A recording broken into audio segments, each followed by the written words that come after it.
नमस्ते और स्वागत है आप सबका। Welcome and greetings to all. पहला अवतार है मत्स्य अवतार, मछली का रूप। कहानी शुरू होती है एक प्रलय से, जहां सारा जहान पानी में डूब गया था। एक दिन एक राजा सत्यव्रत, जो भगवान विष्णु के परम भक्त थे, वो नदी में स्नान कर रहे थे। तभी उनके हाथ में एक छोटी सी मछली आती है। राजा उस वापस पानी में डालने ही वाले थे कि मछली बोलती है, महाराज मुझे मत छोड़िए, बड़े बड़े जीव मुझे खा जाएंगे। राजा ने दया दिखाई और मछली को अपने कमंडल में रख लिया। लेकिन मछली बड़ी तेजी से बढ़ने लगी, इतनी बड़ी कि वो कमंडल में भी नहीं समा रही थी। राजा समझ गए कि ये कोई आम मछली नहीं है, ये तो स्वयं भगवान विष्णु है। मछली ने राजा को बताया कि जल्दी ही एक भयानक प्रलय आने वाला है और उन्हें एक विशाल नाव बनाने का निर्देश दिया। दूसरा अवतार है कूर्म अवतार, कछुए का रूप। इस कहानी में देवता और असुर अमर होने के लिए समुद्र मंथन कर रहे थे। उन्हें समुद्र के अंदर से अमृत प्राप्त करना था, जिसके लिए उन्हें मंदाराचल पर्वत को चर्निंग रॉड बनाकर और वसु की नाक को चर्निंग रोप बनाकर समुद्र मंथन करना था। लेकिन समुद्र इतना विशाल था कि मंदाराचल पर्वत डूबने लगा।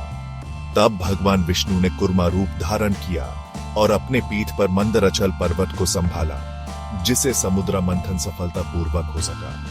यह अवतार दर्शाता है कि भगवान विष्णु हमेशा धर्म की स्थापना के लिए देवता और असुर दोनों की मदद करते हैं। तीसरा अवतार है वराह अवतार, सुअर का रूप। इस अवतार में भगवान विष्णु ने धरती को एक भयानक असुर हिरण्यक्षा से बचाया था। हिरण्यक्षा ने धरती को चुरा लिया था और उसे पाताल लोक ले गया था। सारे देवता और ऋषि भगवान विष्णु के पास गए और उनसे प्रार्थना की कि वो धरती को बचाएं। भगवान विष्णु ने वराह रूप धारण किया और पाताल लोक पहुंचे। हिरण्यक्षा से उनका भयंकर युद्ध हुआ, जिसमें भगवान विष्णु ने हिरण्यक्षा को पराजित कर दिया और धरती को अपने दांत पर उठाकर वापस लाए। चौथा अवतार है नरसिंह अवतार, आधा शेर और आधा मनुष्य का रूप। यह अवतार दर्शाता है कि भगवान विष्णु अपने भक्तों की रक्षा के लिए किसी भी हद तक जा सकते हैं। यह कहानी है प्रहलाद की, जो भगवान विष्णु के परम भक्त थे। लेकिन प्रहलाद के पिता हिरण्यकशिपु एक क्रूर राक्षस था, जिसको अपने पुत्र की भक्ति बर्दाश्त नहीं थी। हिरण्यकशिपु ने प्रहलाद को मारने के लिए कई प्रयास किए, लेकिन हर बार भगवान विष्णु ने प्रहलाद की रक्षा की।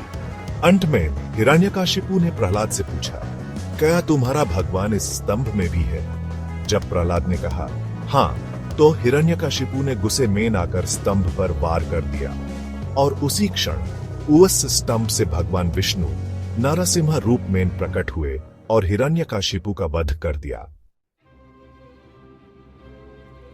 पांचवा अवतार है वामन अवतार, बावन ब्राह्मण का रूप। इस अवतार में भगवान विष्णु ने दर्शाया कि अहंकार का अंत हमेशा विनाश होता है। एक बार की बात है, बलि नाम का एक बलशाली राक्षस राजा था। उसने अपनी शक्ति से स्वर्ग पर भी अधिकार कर लिया था। इंद्र और देवता बलि के अत्याचार से परेशान होकर भगवान विष्णु के पास गए और उनसे मदद की गुहार लगे। भगवान विष्णु ने वामन रूप में जन्म लिया और बलि के पास जाकर दान मांगा। बलि ने वामन से कहा, ब्राह्मण आप मुझसे जो चाहे मांग सकते हैं। वामन ने कहा, मुझे बस 3 कदम जमीन चाहिए। बलि ने हंसते हुए कहा, बस 3 कदम जमीन? ठीक है, ले लीजिए। और फिर क्या था, वामन ने अपने एक कदम से पूरी धरती और दूसरे कदम से पूरा आकाश नाप लिया। अब तीसरा कदम रखने के लिए जगह ही नहीं बची। तब वामन ने बलि से पूछा, बलि अब मैं अपना तीसरा कदम कहां रखूं? बलि अपनी हार समझ गया और उसने अपना सर वामन के कदमों में रख दिया। भगवान विष्णु ने खुश होकर बलि को पाताल लोक का राजा बना दिया। छठा अवतार है परशुराम अवतार, जो भगवान विष्णु के रुद्र रूप को दर्शाता है। परशुराम एक महान योद्धा थे, जिनके पास दिव्या शक्तियों से भरा हुआ एक परशु था। उन्होंने धरती से 21 बार भ्रष्ट क्षत्रियों का नाश किया था। यह अवतार दर्शाता है कि भगवान विष्णु अधर्म को समाप्त करने के लिए कभी कभी क्रोध और विनाश का सहारा भी लेते हैं। 7वां अवतार है रामा अवतार, जिसके बारे में कौन नहीं जानता।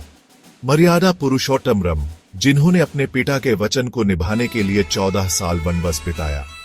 रामायण उनकी गाथा, प्रेम, त्याग और धर्म की अमर कहानी है।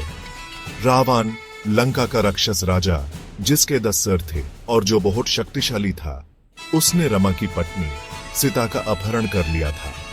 रमा ने अपने भाई लक्ष्मण और हनुमान की मदद से लंका पर चढ़ाई की और रावण का वध करके सीता को मुक्त कराया। 8वां अवतार है कृष्ण अवतार, जिनकी लीलाएं आज भी ह्यूमन मंत्र मुग्ध करती हैं। कृष्णा एक महान राजनीतिज्ञ, योद्धा और दार्शनिक थे। उन्होंने महाभारत के युद्ध में अर्जुन को भगवद गीता का उपदेश दिया, जो आज भी लाखों लोगों के लिए प्रेरणा का स्रोत है। कृष्णा ने कौरवों के अधर्म का नाश करके धर्म की स्थापना की। 9वां अवतार है गौतम बुद्ध, जिन्होंने दुनिया को अहिंसा और करुणा का रास्ता दिखाया। बुद्ध ने 4 आर्य सत्य और अष्टांगिक मार्ग का उपदेश दिया, जो दुख से मुक्ति का मार्ग दर्शाता है। बुद्ध का जीवन हमें सिखाता है कि हम सब बुद्ध बन सकते हैं, बस हमें सही मार्ग पर चलने की जरूरत है। और आखिर में 10वां अवतार कल्कि अवतार, जो अभी भविष्य में आने वाले हैं। कल्कि एक श्वेत घोड़े पर सवार होंगे और अपने हाथ में एक ज्वलंत तलवार होगी। जब धरती पर अत्याचार और अधर्म अपनी चरम सीमा पर होगा, तब कल्कि अवतार लेंगे और इस दुनिया को नष्ट करके एक नया युग की शुरुआत करेंगे। कल्कि का अवतार हमें याद दिलाता है कि अंत में धर्म की ही जीत होती है। तो ये थे भगवान विष्णु के 10 अवतार, जिन्होंने दुनिया को बार बार अधर्म से बचाया है। उनकी यह कहानियां हमें प्रेम, करुणा, धर्म और सत्य का पथ दिखाती है। आपको कौन सा अवतार सबसे ज्यादा पसंद है और क्यों? हमें कमेंट्स में जरूर बताइए। धन्यवाद।